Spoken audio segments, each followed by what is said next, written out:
Hi everybody, Sam Cook here. I'm a teacher at Crosstown High School in Prince George's County. I teach ninth grade English and journalism.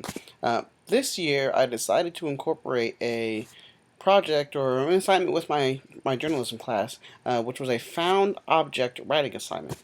So what I did was that I gathered a whole bunch of different items, just random items lying around in my closet, in my room, in my car, threw them all into a box and gave them to the students and I said, here, write a news article, a story about these objects, any object that you find here. So it included things like pens, tapes, a goofy hat, old cell phones, glue, just anything that I found around, and told them, you have to write an article about this. You have to tell me the story of this object, um, create interviews for it, create a background, a history of it.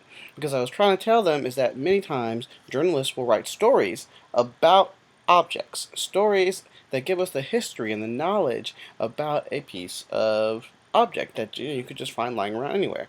And so what they did was that they spent the class period writing about their objects, and they created some very interesting background stories. So many of them did research on Wikipedia to find out the history of it, when it was created. They interviewed each other about what that object means to them and how they use it in their lives, and they created some very good and very interesting articles, fake articles, but articles just about any ordinary object.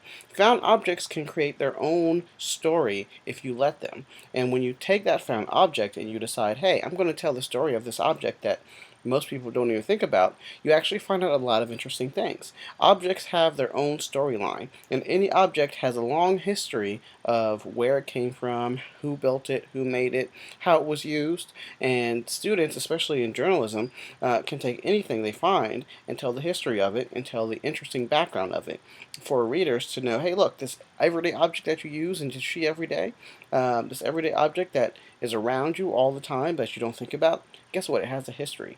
It has a life. It has a background, and in many cases, that background is very, very interesting. And so these students were able to write articles and come up with some very interesting background information for it. I hope that gives you a good idea about why found objects are really good things to use in a classroom, and how you can use a found object or any object and turn it into a teachable moment. Have a nice afternoon.